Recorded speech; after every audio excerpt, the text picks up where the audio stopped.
Trigger warning. Hey listeners, before we get started, we want to give you a heads up. In this episode, we talk about some tough topics, including eating disorders, trauma, mental health struggles, and abusive relationships. These conversations may be hard for some listeners, so if it feels overwhelming, please take care of yourself. It's okay to pause or step away. Our goal is to have open, honest conversations, but your well-being is most important. Come back when you're ready, and don't hesitate to reach out for help if you need it. Thanks for joining us today.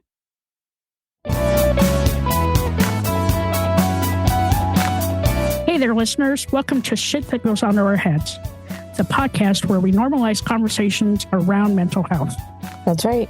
I'm Dirty Skittles, and alongside my amazing co-host, Rex, we are here to share stories and tips from our incredible guests.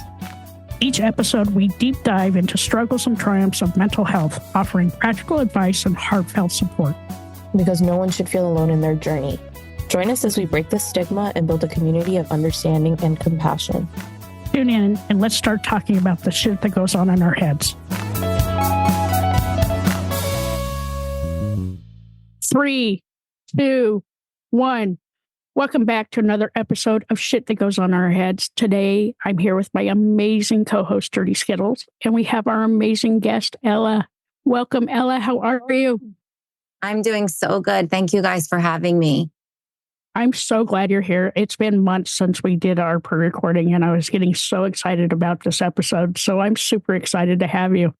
I have been dying to have this chat with you guys too. I'm so excited for this. Welcome. I feel like I need to chug this chai real quick to just be more upbeat. I'm so if I sound like a monster to our listeners, I promise. I'm just tired. I know, right? It feels like a Sunday. Saturday feels like a Sunday to me. Don't ask me. I never know what day of the week it is. With 3 kids, I can barely keep the hours straight. Look at that. She has 3 kids. I know. I don't know how you're doing it. You have 1 child and you don't even know. 1 child and 2 dogs. And a husband. That's true. We can't forget the husband. And an owl and some crows and 500 other things that live in your backyard. Oh, wait. And the spiders. The spiders. Yes. There's lots of spiders here in Georgia. So Ella, tell us a little bit about yourself. So I am, like I said, a mom of 3 children. I'm married. This is my 2nd marriage. I recently just published a book called From Broken to Beautifully Broken. And it was originally listed as a self-help book, but I felt like that term doesn't really do it justice because it's so much more than that. It's a memoir of my life that sort of serves a purpose for my readers. It creates a platform and a safe space for people to talk about the things that are normally not spoken about due to embarrassment or stigma, judgment, all of those things. So I like to call my book more so a memoir with purpose rather than self-help. And it is exactly that. It has its purpose and it's had so many people responding to it so far. So I'm so thankful for that. Wow. I mean, I love the title, Beautifully Broken. Thank you. I guess, why did you choose to share your story? In March of 2022, in the middle of COVID, I was admitted to Robert Wood Johnson Barnabas for an eating disorder. And it was not by choice. My family, sort of made me go there. And I didn't want to talk about anything when I was there. And pretty much the people that were in my groups with me didn't want to tell their story either. And I think it was because of those same things, the shame, the judgment, the embarrassment. But once one person was brave enough to tell their story and we were all able to find relatable moments, we may have not all gotten to treatment by the same path, but we were all there for the same reasons. And so once we were able to relate and somehow to the person who was telling the story, everyone else started to open up. And it wasn't for a while. It wasn't for a few months into treatment that I thought, if I could create this safe space for people where they could hear my story, then maybe they would be more comfortable talking about their own story and finding their own voice and advocating for themselves. So it started out as my journal entries, which I thought were just going to stay private. And then I said, all right, let me try to turn this into a book. And it took me a really long time to get through some chapters. And then I really hadn't been sold on the fact that I wanted to even publish it. I just felt therapeutic to do it myself. And I still had the idea in the back of my head that this could be helpful to so many people. And so I took the plunge and I published it, and it became a bestseller on Amazon in numerous categories in 24 hours. So I guess I made the right choice. Right? I have a random, well, it's not really random, but I have a question. So when you were putting together this journal, which was obviously for yourself, right? It was serving a purpose that only you intended to read and kind of get out what was in your head. Did you share that with anybody before making it into a book? Like, did you run it by somebody, or were you just like, no, you know what? Actually, a lot of people have asked me that question. It's like if I had sample readers or like a test audience. And no, I didn't. I hadn't even like read them to my husband. The only person who maybe heard some of my journal entries were people in treatment if we, shared them as a group. And that was completely voluntary. So not all my journal entries were read out loud. But no, and I was so scared when the publishing date came out for this book. And I was like, everyone is going to know everything about me. How is this going to go? And I just, it was really hard to write the book. But then I had to have that anxiety and anticipation of how people were going to respond to it, especially people who knew me for a long time. And then when I started doing podcasts and interviews, I then had to continuously relive those chapters by discussing them. So it was a lot harder than I thought it would be because of all of these steps and all of these times I have to open up those wounds and that trauma from the past. But at this point, it has been a year since the book has been out. It has become a lot easier. And I see that it's helping more people than it is giving me anxiety. So I've turned the corner and it's better now. I love that. Oh, I'm sorry, Dirty. No, go ahead. I was just going to say, I love that. That's kind of how the podcast started too, is, I had my own journey and I started talking about it on social media because you're right. Like, I didn't want anybody else to feel as terrified and alone as I did in my own journey. And, letting them know that they're not alone and that, we need to normalize having these conversations because for people my age, we were taught never to ever talk about this, right? Our deepest, darkest secrets, our mental health, how we're doing from day to day. It's absolutely free once you get it out. And like you, I'm trying to write a book, but you're right. Those hard parts, that's the hardest stuff to get out. But I do want to get it out of my head because there's other stuff I want to do in my life besides relive that trauma day in and day out. Yeah. You know what? Sometimes like specific chapters, it took me months. Like I would have to walk away when I felt triggered by something and, I would just shut the computer and leave it. Like I wasn't on anybody else's timeline. I wasn't, rushing to have this done. It is what it is. I took whatever time I needed to write the chapter or rewrite the chapter. And I was very conscious to make sure that it was my story and I wasn't putting any words in anyone else's mouth. It was completely from my point of view, how I saw things. I wanted to make sure that I preserved, the identity of everybody in my book. I wanted to make sure that I wasn't exposing anybody. I had to make sure that names were changed, places were changed, whatever the case may be. And my intention of the book was never to call anybody out, never to hurt anybody's feelings. It really just truly is what my opinion was from age 4 to age 40. And I tried to leave out the judgment and I tried to change my perspective on the situations from my past. So it does. It takes a long time. Sometimes you have to walk away and regain that perspective, to continue writing. So take your time. I'm taking my time. We stopped doing pre-recordings from like July until mid-October. So I did spend a lot of time writing. I probably have about 20, 25 more pages to write, and then I'm going to be good to go. Oh, good. I have guests that came onto the podcast that want to edit the book. So I'm super excited about that. And I'm not afraid to share my story, right? My hope is that it does help somebody. It helps a caregiver, it helps a teammate, it helps friends, family. And mainly just to get out of my head. But, it's kind of funny. My aunt asked me if I could write a PG version of the book.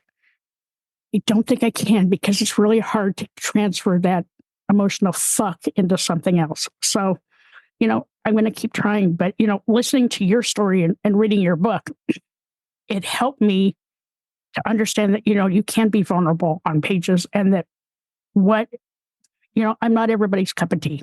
And, at the age of 61, I've earned the right to not give a fuck about those people and just kind of move on with my life. So I want to hear more about your journey and like what really like led you to lay your heart out into your book. Like I said, I really just wanted to be that safe space for somebody else to be able to, find within themselves what their traumas were. And I think if I were to make my book in a PG version, it wouldn't be my truth. Like that raw honesty, like the stuff that people don't want to talk about is what's going to change the stigmas, right? Like you can't sugarcoat anything because that's not how it happened. We have to say how it exactly happened so that people can relate to it. Because if you're telling me your story and it seems like it went a lot easier for you, I'm still going to stay quiet. I'm going to be like, oh God, my story is so much worse, So I wanted to put all of those pieces out there so people could be, like, wow, that is what happened to me. And it's okay to talk about it because look what happened to her when she spoke about it. So I think it's important to stay true to your story, and tell it exactly how it happened so that you can, others can relate to it. That's the whole point for me, at least. That was the whole point of my book. And each chapter is dedicated to a different part of my life, a different trauma that I went through in my life. You don't even have to really call them a trauma. It could have just been a hard time or a difficult time in my life. But each of the chapters is very important because they played a significant role in the snowball of events that eventually led me to the eating disorder unit. So how I thought to write my book was to break down my life into a timeline, like I said, of those significant moments. And the stories that I chose to tell were really the ones that affected me emotionally, affected me with anxiety, depression, substance abuse, things like that. And without those things in my story, then the story just wouldn't make sense. So I had to put those things on paper and I had to tell my whole truth to help people. Yeah. So how does your story start? I was 4 years old and I was in a very bad car accident. A neighbor of my mother, and my mother would take turns driving us to school every morning. She had a little girl my age. We were best friends and we're on our way to preschool. And we were struck by a postal service truck. So not like your normal mailman. It was the truck that delivers the sacks of mail to the post office. So it was a larger truck. He ran a stop sign and he hit the side of the car exactly where I was sitting. So that was in 1987. So back in 1987, the metal frame around the window, it was metal. Now it's that like mushy material, but back then it was metal. That metal frame essentially sliced the entire right half of my face off. My nose, my lip, my eye, my entire cheek was exposed, cheekbone, muscle, everything. And then the glass also shattered into the open wounds. And then the car went down like an accordion with me underneath it. So when my parents were called and notified that we were in this car accident and they got there, they didn't know what my position was. They had no idea, if I was alive, what my, how extensive my injuries were, until the jaws of life could come and essentially get me out from underneath that car. And it's very interesting because when I asked both my parents this story, they both left bits and pieces out that the other one did not. And so I know you guys are probably familiar with disassociation when you're in, certain traumatic situations. It's something that your body just naturally does to protect itself. So, my mom remembers everything after I was pulled out of the car, but nothing before.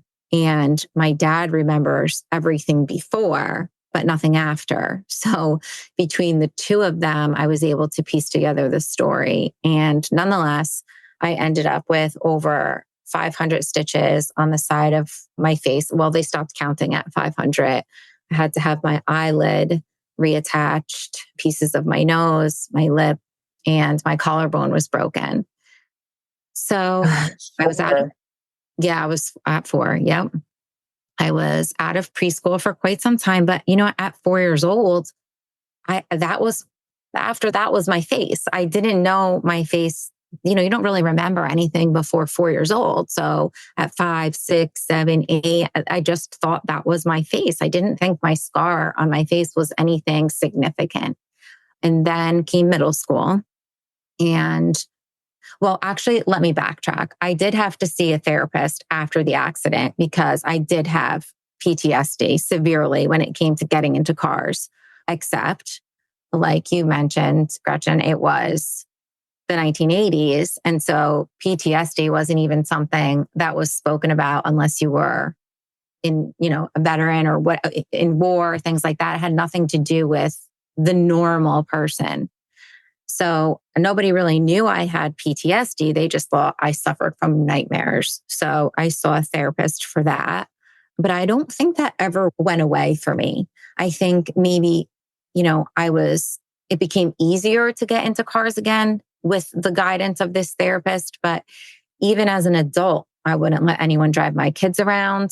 I'm so cautious when I drive a car. Like, cars in general give me anxiety. Driving in general gives me anxiety. So I don't think I ever truly recovered from that, and it's 37 years ago already. But so now fast forward middle school, I was in a Catholic school, not a lot of kids. There was only between, 6th, 7th, and 8th grade throughout all those years. I think the most kids I had in my class was 10 or 12 kids. Very small class. And somebody had started calling me Scarface to my face. So I don't know if this was something that was already happening behind my back or if this was the first time anybody, called me this, but it's something that stuck for a long time. And that's when I started to become aware of my scar, something that I never really had thought about before. I tried to ignore them, thinking, if I just ignored them, it'd be so bothersome. But then I started, I guess, sort of spiraling a little bit in my head, thinking, are they talking about me? Is this person looking at me weird? Are they laughing in the corner? Is it because of me that they're laughing? So I sort of became paranoid that everyone was always talking about me. My freshman year, I went to a Catholic high school as well. And I was tormented by the same one boy who went from 8th grade to the same Catholic school for high school with me, then had his group of friends who sort of chimed in. And I just was tormented like every day. And there were times where, I had some suicidal thoughts. There really was nothing that I was looking forward to in my day. I didn't have any friends. All I did was come home, do homework. I didn't go out on Friday nights or go to the football games with everybody. I stayed home. My parents were sort of struggling with each other in terms of their relationship. So while I can't say that my house was unhappy or violent or any of those things, but you could feel the tension between them. So not having an escape from that and, also what was happening in school became a self-worth, self-confidence issue. So you can see how this all started to snowball for me. The self-confidence issue then became, I'm not going to go into the lunchroom anymore because when I go in the lunchroom, I feel like everyone is staring at me and I don't want anyone to look at me. If they don't look at me, if I stay under the radar, then they can't possibly make fun of me. So I started to skip lunch. That was the beginning of my eating disorder. Once I started skipping lunch, I realized, obviously some pounds started to come off. I was, thin and tiny to begin with, but I thought that if I could take the focus off of my face and maintain this nice body, that people would no longer look at my face and call me Scarface. They would instead just, look at me for the way my body looked. And so that's when the eating disorder really started spiraling even more. My sophomore year, I decided to switch schools because it had really just gotten so bad that my parents even noticed I was falling into this deeper depression. That summer, before I switched schools, I had some surgery on my face. I had, some reconstructive surgery, nothing major, just, some dermabrasion, some lasering to get rid of the scarring. But I did start a new school sophomore year. And contrary to anything I ever knew in my entire life, I made tons of friends on my first day of school. So of course, in my mind, I'm thinking, oh, it definitely was my scar that was the issue here because I fixed it. And now look, I have friends. So again, that affected my self-confidence and my self-worth.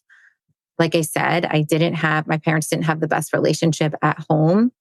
And I started dating guys that weren't so great for me, sort of because I just wanted to maintain that popularity. So if a boy was popular and he asked me out, I did it because I was so scared of going back to that freshman year, to that girl in freshman year that was, being teased and being made fun of. But all the while, I had a level of anxiety that was unlike any I've ever had before because my freshman year, when I was teased and all that stuff, I was a little depressed, but I had nothing to lose. I was already at the bottom. Now I had this newfound, popularity. And I was so scared I was going to lose it. And I was so scared I was going to go back to that girl that I was living in a constant state of anxiousness and anxiety. It was awful. I mean, I'm sure you guys are familiar with, the side effects of what comes along with anxiety. I started trying to do whatever I could to silence that anxiety because nobody went to a therapist. Nobody went to a psychiatrist. And there was no way I was going to tell anybody these things because the people who did see therapists in high school were labeled as like the severely crazy people. Mm-hmm. So, and again, because this was the 90s. So I, kept it to myself and I started trying alcohol and different drugs and things like that to silence that anxiety. And it worked, obviously, in that moment, it worked. But then those things wear off and you're back to reality. And the anxiety is even worse because the drugs are altering the chemicals in your brain, which actually makes the anxiety so much worse in the end. So what I thought was, helping to get rid of my anxiety was actually making it 10 times worse in the end. The story actually gets worse. So I want to give you guys a second. I gave you so much of my story. I want to give you a second to see if there's something you want me to talk about more before I move forward, because this is where it gets really complicated. I have one question that I keep going back to. You had mentioned something earlier that you didn't know a difference, like your face was your face. And at some point you talked to your parents about what had happened. When did you start to piece together that the scar was tied back to that accident?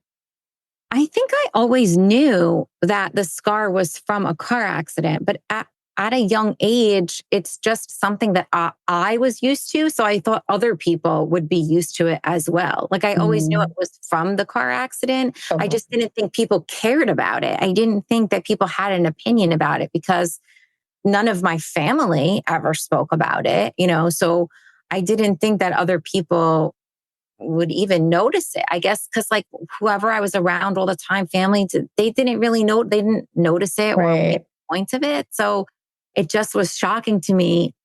It just like snapped in my head, like, oh my God, other people do see this scar and are bothered by it, obviously. So it was in the moment that he called me Scarface that I was like, wait a second, people are like paying attention to my scar instead of me. Like, it was very confusing. Yeah.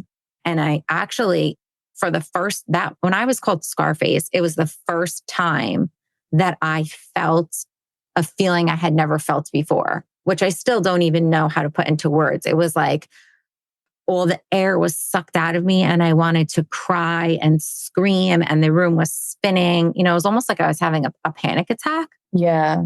To like hear somebody say that out loud and for me to come to the realization that, wow, like, holy shit, other people actually notice this scar and are bothered by it enough to make fun of me for it. And then that's something that sticks with you forever. Like you don't go backwards on that. I mean, even to this day, I still feel like people, notice it and they're like, well, we don't even see it. Like we just thought it was acne or whatever. So now it's the opposite. Now it's me that's very much aware of it and others who are not paying as much attention to it now. Do you remember how old you were when you were asking your parents about the accident? Ugh.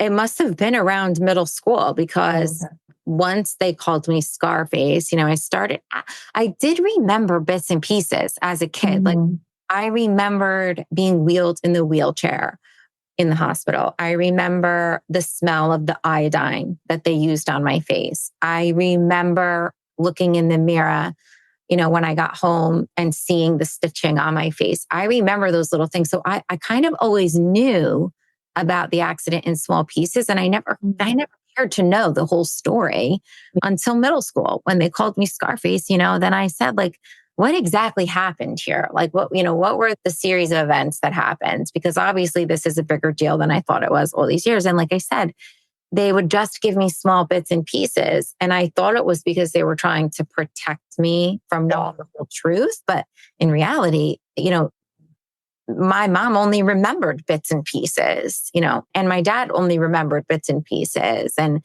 my aunt only remembered bits and pieces. So it took me some time to, even when I wrote the book, I had to re-ask them to tell the story so that I made sure that I got the story correct. So it wasn't until I wrote the book that I knew the full entire story of the car accident. Oh. So my question is, like, how did the teachers react? Like, I can remember the teachers when I was young and, they would like ask questions and stuff, but like, were they even empathetic to what was going on or were they just kind of jerks? I feel like they just like turned a cheek to it. Like, they were smart in the way that they would tease me. Like they would say as they were passing me in my chair or in the hallway at the lockers, and they knew that I was this quiet, kept to myself girl. Like I wasn't going to tell on them, When I walked in the cafeteria, they would laugh. I knew they were laughing at me. The teacher would just say, oh, settle down. Like it was never addressed. And I don't know if it was a Catholic school. There wasn't as many teachers. There wasn't as large as a staff as there was, in public school. Listen, I was a teacher for 13 years before COVID. And when I heard someone teasing another child in my class, I absolutely did something about that. Like that was not tolerated in my classroom whatsoever. And I made sure that these kids knew that. I didn't humiliate them in front of the rest of the class, but I definitely pulled them aside and there were consequences if they were picking on somebody. But I don't know that nobody really picked up on it. Like I said, I was this quiet girl that kept to herself and I just flew under the radar. I got straight A's my freshman year.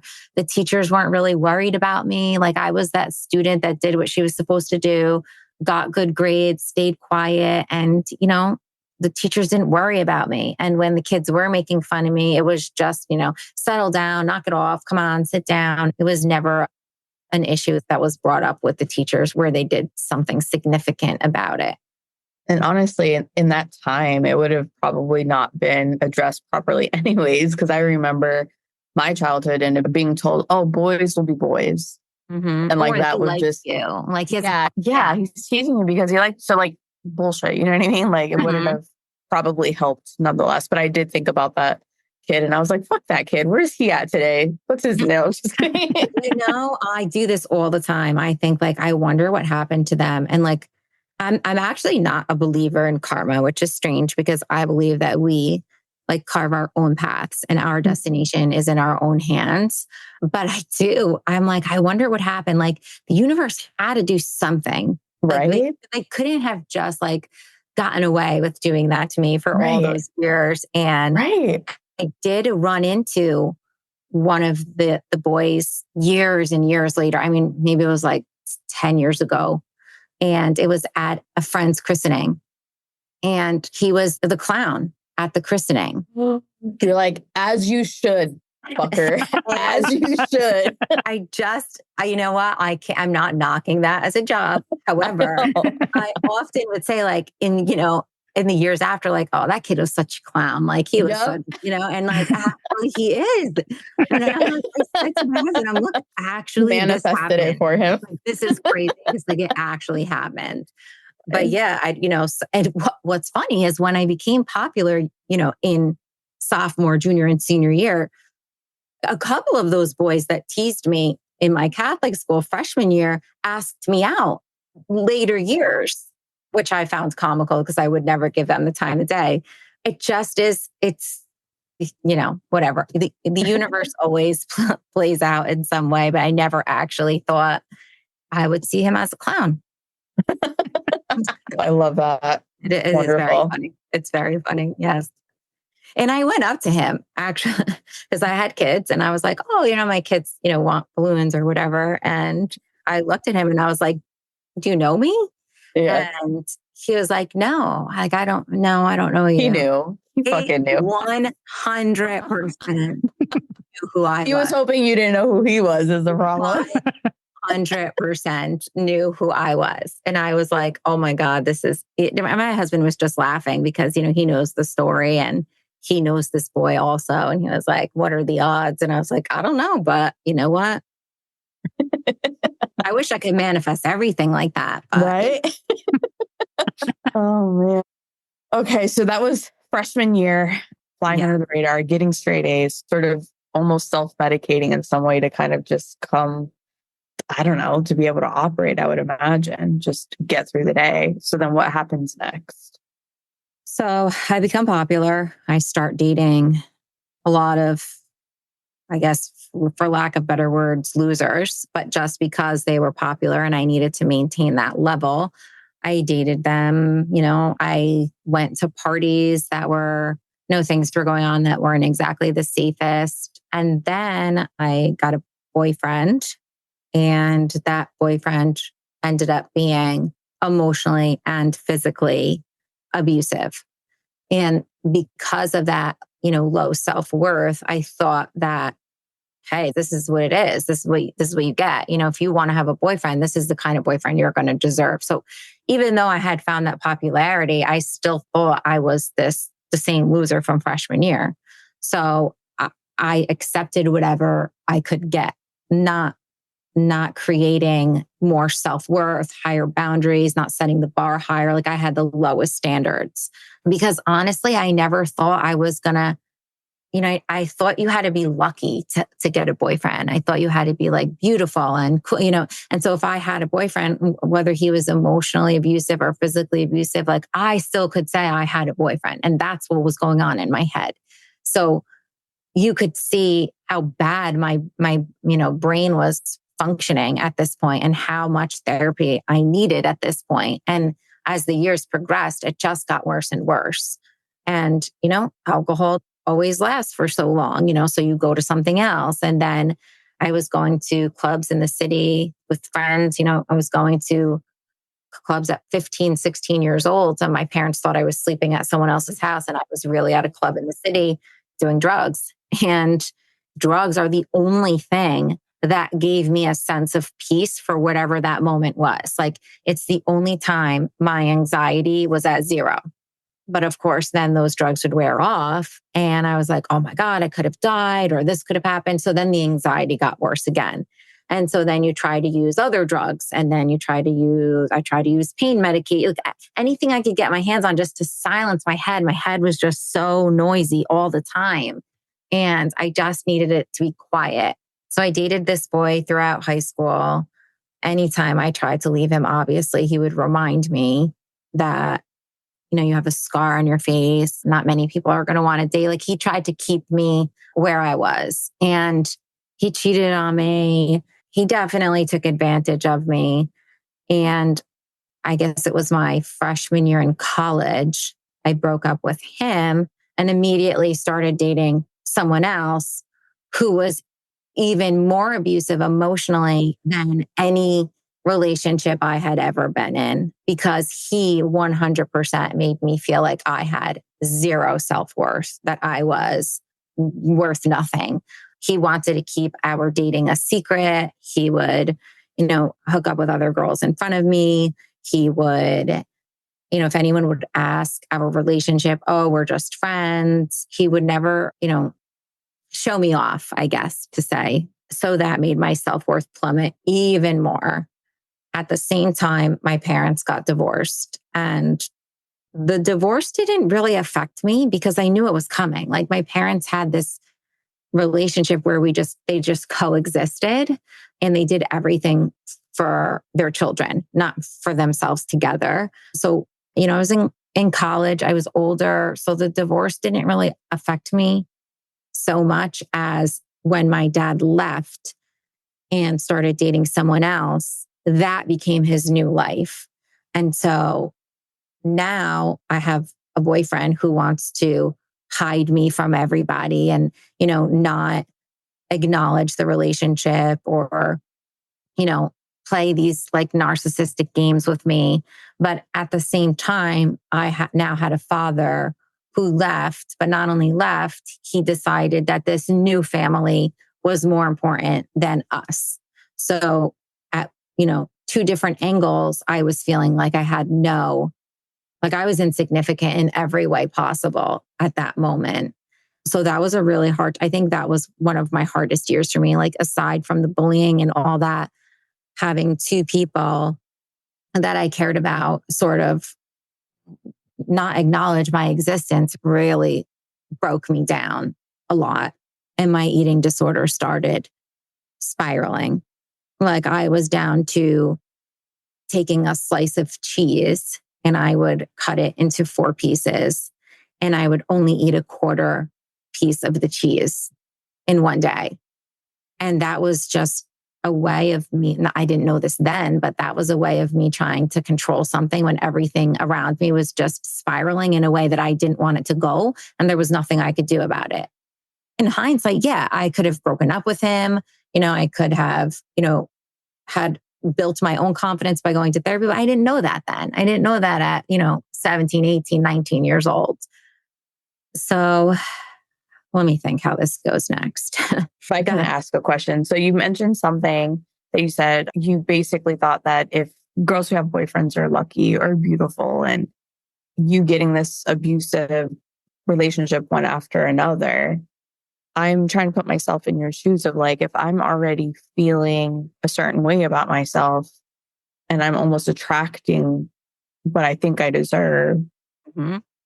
If that first relationship just continues to tear you down, then in my mind, yeah, logically it makes sense that you would go to something worse, whether you know it at the moment or not, right? Because you're feeling worse about yourself. So I can only imagine just that internal turmoil of like how you feel about yourself, how people are treating you externally, feeling the loss of control. Like I totally get that. Like, I'm like, gosh, yeah, and you were how old at that time?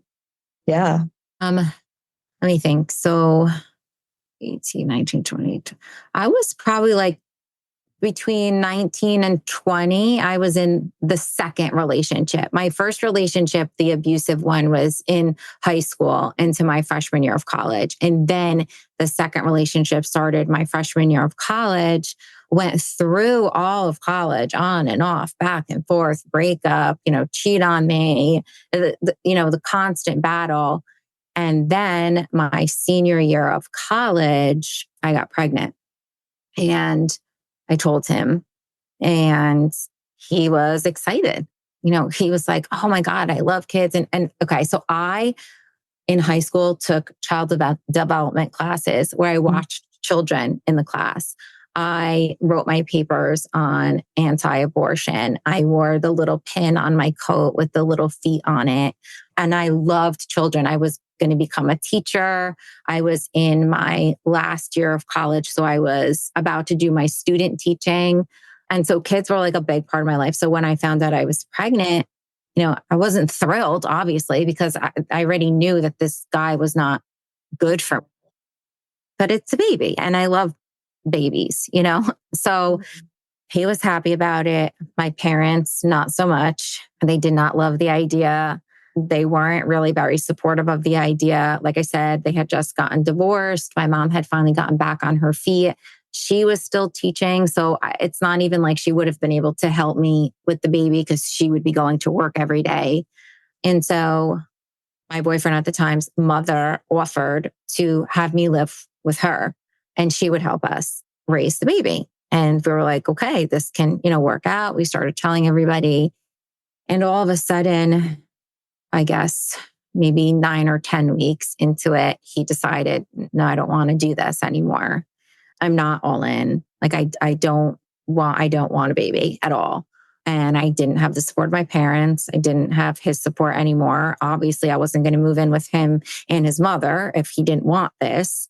I called a couple family members and everyone was able to convince me that the right thing to do would to just be a termination, finish college, get my degree, move on.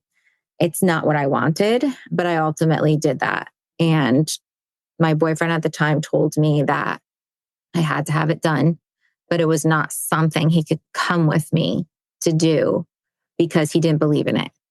So I had to do it on my own, which literally makes zero sense whatsoever. Yeah, I'm like getting all worked up. You can't see me, but I'm fucking pissed. Yeah. What a fucking coward. And I am in this just like cloud of confusion and my hormones are all over the place. And I'm not justifying what I did, because of any of those things. But again, no self-worth, no support system. The person who is supposed to do this with me decides that I'm not even worth it again to do something like this with. In my mind, I thought, oh, I'm not somebody that someone wants to have a baby with. He doesn't want to spend the rest of his life with me, blah, blah, blah. So regardless, he did not come with me. My mom took me. It was a place that was recommended by my doctor. And when I got there, I was spit on and the picketers were, shoving signs in my face. And I just was dying inside, like dying. I remember the outfit I was wearing. I was 21 years old. I remember literally the outfit I was wearing, the way my hair looked, the colors of that room. I remember details of that day. When they called my name to go in, they called like 15 girls at once. And we would all go in and they did ultrasounds and they left the picture of the ultrasound next to my bed. And I honestly, I just was praying that this, when I got home, I would be one of those lucky people that this didn't take, like it didn't work. Like I would get home and they'd be like, oh my God, sometimes this doesn't work. Like you're still pregnant. But there I was. And I could have gotten up at that very moment and left, but I just didn't have the confidence to believe in myself or the confidence to believe that I could do this no matter what anybody else said. And so I went through with it. I got home. I fell into a serious depression. That boyfriend went out with his friends, like continued doing his normal everyday life stuff as if nothing happened. There were times where he would have shore houses or go to parties and he would tell me that I would have to stay home and I wouldn't be allowed to go. And I would stay home and write papers for him, so he could go out. Guy. Yeah, like it just was awful. It just was so awful. And so I broke up with him. And one of those times that he told me I had to stay home, I was drinking a glass of wine to like calm my nerves down. And I ended up taking a pain medication. I don't even remember exactly which one. And I started to get a very bad stomach ache, I guess, mixing the two, obviously. And I was in my mother's basement and I tried to make it up the stairs and ended up passing out from this. So essentially, I guess mixing the two isn't really considered an overdose, but it's not recommended. Exactly. So I passed out. They had to call the paramedics. It was a nightmare. Like everything I put myself through because of somebody else is mind blowing to me now that I have perspective and a different mindset. But I let these people just basically take over every aspect of my mind. And insecurities and all of that. So anyway, we break up. I start dating someone else. He's a really nice guy. I just don't really like him because he's a nice guy, right? Like, I don't like nice guys. So I go away on vacation with my girlfriends to get away from everything, just like a quick weekend getaway. And when I got back to my hotel room, there was flowers by the door.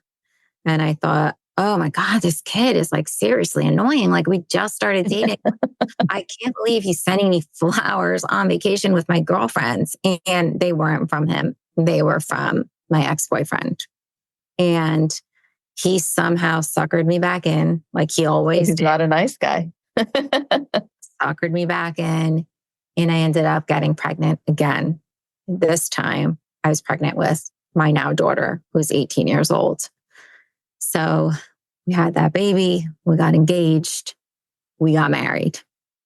That marriage was, I hate to say it because I hate to say a marriage is ever a joke, but it was me hoping he was going to be a different person the entire time. And that's not on him, that's on me. Like, I knew who he was as a person and I still kept moving forward and I still kept taking the next step instead of putting an end to it. I just was like a robot. I just was going through these motions. I think I had so much inner turmoil from all those previous years that were just like festering in my head. I was living in like a fog. Needless to say, that marriage lasted not even 5 years. I did have another baby. I had my son, who's 14 years old now.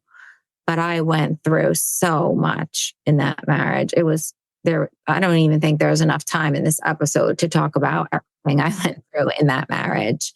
But I eventually asked for a divorce. And for anybody who says that the person who asks for the divorce has it easy, that is a complete lie.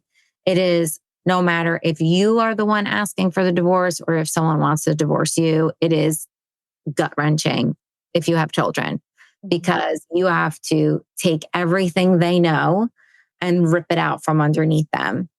And you feel selfish when you're doing it. And you think, and I did many times say, I got to do this for my kids. I got to do this for my kids. Like, this is going to be so awful for them. I'll find a way to get through this. And honestly, because my parents had a relationship that was not the best role model for me, I thought marriage was like this. Like, I thought you got married, ended up hating your husband, you like split the bills, split the chores of the house. And like, that just was what marriage was. And so when this marriage was really shitty, I thought, well, this is marriage. So what's the difference? At least my kids are living with their father. But it came to a point where I couldn't do it anymore. We had moved in with my grandfather when my daughter was a year old. My grandfather had gotten sick and he had cancer. He was living in a house, by himself. My grandmother had already passed away, which is a whole nother topic. And my ex-husband didn't make enough money for us to buy our own home. Mm-hmm. So my grandfather offered for us to live there. And he turned the house almost into like a 2-family where we could take the upstairs and he took the downstairs. And in return, I helped to take care of him. My aunt really took care of him for everything, but I was there when she wasn't. So, if there's ever an emergency, I helped and whatnot. But thank God for my grandfather, because all of those years of my marriage, the only reason I was able to survive was because of him. He gave me everything that my marriage lacked. When my husband didn't come home with money because he had gambled it or, just, I don't even know what the hell he did with it. My grandfather was always there to help me with the kids. In the morning, I would get up early to go to work, get the kids ready for school, and my ex-husband would still be sleeping in bed. So my grandfather would come and help me and he'd be like, I hate to see you struggling so much every day with no help. And God bless him, he helped me up until the day he passed away. And that death and my grandmother's death before him really also impacted me in a deep way. So I have a question about that. Did you find that your grandparents were more understanding and more helpful than your mom and dad were? You know, it's strange because I think, well, definitely more than my dad was never around. My dad was never around. I saw him for holidays, and that was essentially what I saw him for until that eventually stopped also. But my mother helped as much as she could. It's just, she had gone through her own divorce. She was still trying to support my sister and younger brother. So there was only so much she could do. I mean, she was at the house every day helping me in her own way, but she was teaching also. And, by the time she got home from school, it's like she had her own things to do to keep, herself and my brother and sister afloat. And my grandfather he just loved me so much. Like he just wanted to do anything he could for me. And he would have done anything for me. And so when he passed away, I took that very hard. And when he passed away, not shortly after that, my godfather passed away, my uncle, also from cancer. And that also killed me, but it put things in perspective that life was way too short for me to be in a relationship like this for the rest of my life. And so after my grandfather passed away, we still remained in his house for quite some time. I asked my ex-husband to, let's figure this out. This is not actually our house. It belongs to my aunt and my father. We can't stay here forever. We either have to buy this house or find something on our own.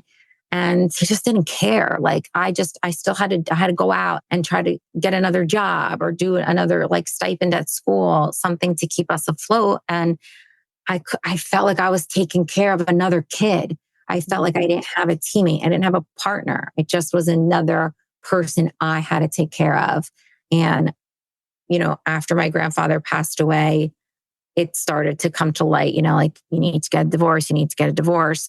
Once my uncle passed away, I was like, I'm done. Like you can obviously die at any moment here. Like I'm not going to waste any more time in a marriage that is not good for either one of us, because obviously I wasn't giving him love at that point either. So, it wasn't good for either one of us. And my children would benefit from seeing their mother happy all the time rather than being in a home with both parents. That's the way I looked at it.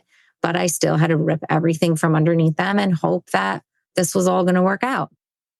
And it did eventually all work out. I met my current husband, and he finally treats me in a way that I deserve to be treated. I have a partnership, I have all of those things. But before that, I had to give my kids up on a Friday and let them go to their dad's house, for a few days. And he would be spiteful and not answer the phone when I called. So I would have no idea where my 7 and 3-year-olds were, for 3 days straight.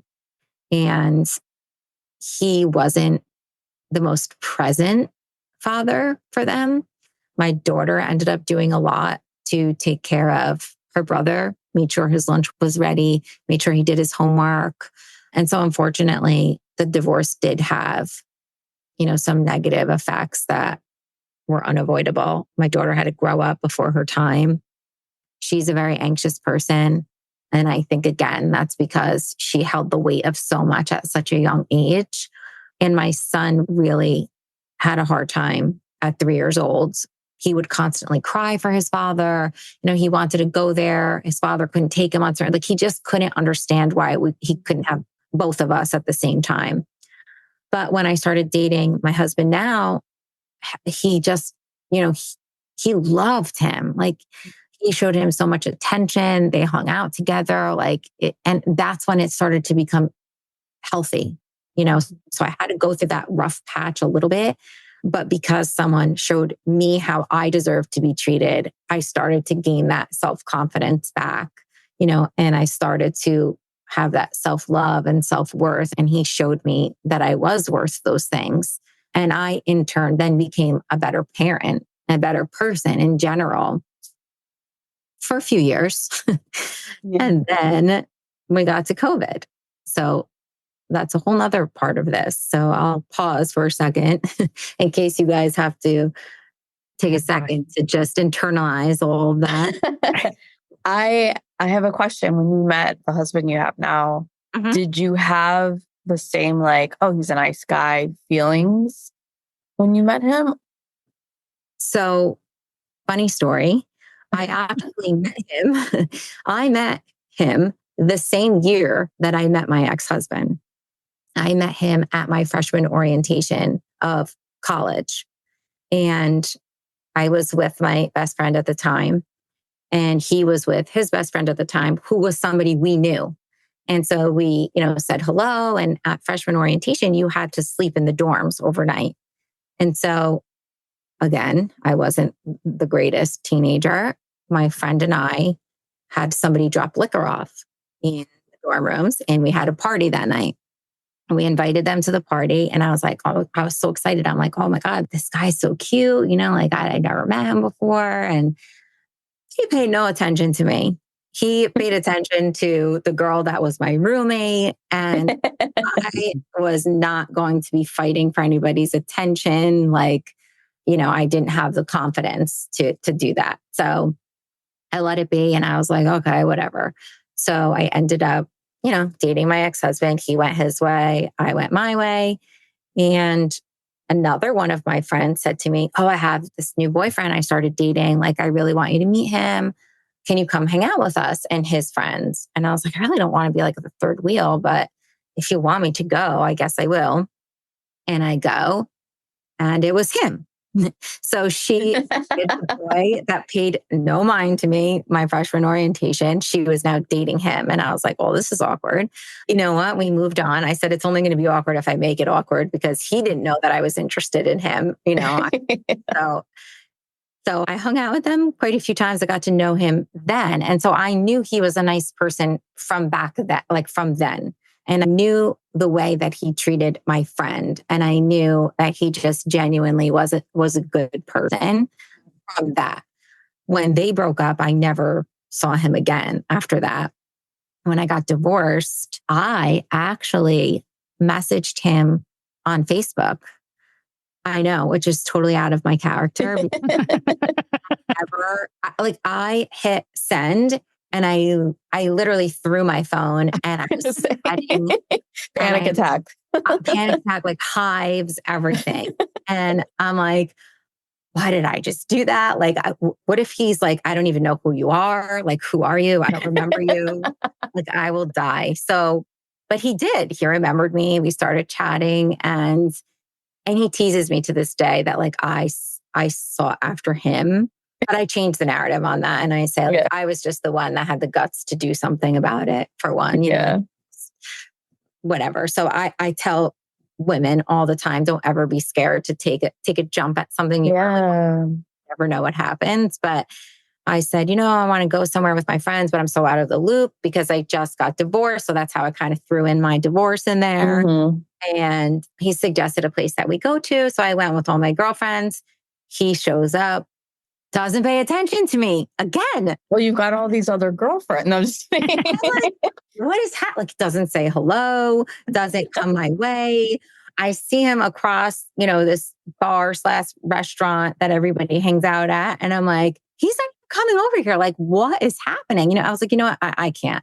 So I just hung out with my girlfriends. I'm like, this is a night out with my girlfriends. Every single one of my close friends left their husbands, their kids, whatever it was they had at home to come out with me that night. Because it was the first time that I had gone out in years. So I was not going to not have a good time. So we, had our own little corner, and we had an amazing time. I was walking to go use the bathroom, and he grabbed my arm and he was like, hey. And I was like, oh no, you just ignored me for the last hour. So I was like, hi. And I just kept it moving. And when I came out, he walked with me over to my friends. And I was like, okay, that's just I just went with it. I had a couple drinks at this point. So I was like, okay, whatever. It is what it is. So he was buying my friend drinks. He hung out with us the whole night. Didn't let any of my girlfriends pay for one thing. And after that, I'm from Jersey. So we went to a diner and we got cheese fries. And it was me, my girlfriend, and him. And when I was there, I'm like, honestly, I was going to write you off. Why didn't you even say hello? So weird. You told me to come here and you didn't even say hello to me at first. But then you did. What changed your mind? Like, what happens? I was very like blunt and forward about it because at this point I was like, I don't have time to waste. Right. And he said that my ex-husband's friend had approached him when he got there and said, he saw that he was coming towards me and he stopped him and he said, don't even think about it. And so he was sort of not intimidated, but like, oh God, if this is like sticky web of like bullshit here, like I don't even want to get involved in this. But then he stopped and he was like, I'm not going to let anybody, like if I actually really want to talk to her, I'm not going to let somebody tell me I can't. And so that's when he decided to come over and we continued dating from then on. We got an apartment together. After, months, I introduced him to my kids. After about a year of that, we got an apartment together to see if this all meshed well because, he was living his best bachelor life prior to this. So I didn't know how he was going to do with me and 2 small children and an ex-husband and, all of this. Right. So I said, let's give it a test run, 1-year lease on the apartment. And it did. We had our bumps, of course, like he had his times, where he probably was second guessing this, but it worked out in the end. We got a house together. We actually renovated the entire inside of the house together, which was a challenge, but we got along at the end. And, we have something that we did together and we accomplished together, which was nice. But we hit a few rocky patches after we moved into the house. We hit a few road bumps, like serious road bumps, not for us together as a couple, like things that happened to us as a couple that we had to work through. And we each handled it in different ways. And again, my eating disorder started spiraling again. And then, it got to a point where I couldn't pull myself out of it anymore. And I ended up in the eating disorder unit. So if you're ready for that chapter of my life, we can move on to that or we can. Okay. So I had a beautiful relationship with my now husband, but was my boyfriend then. But a lot of things happened to us, a lot of things that happened to us as a couple, not against each other, but happened to us, life circumstances. And in March of 2022, I ended up near organ failure in the eating disorder unit due to those snowball of issues. Hey all, G-Rex here. I know, we left you with another cliffhanger. Anyways, turn in next week for part 2 of this amazing journey. Talk to you soon. See you next week. Bye. Hi all. Thank you so much for listening to this episode. I'm G-Rex. And I'm Dirty Skittles. Don't forget to subscribe, rate, and review this podcast. We'd love to listen to your feedback. We can't do this without you guys. It's okay to be not okay. Just make sure you're talking to someone.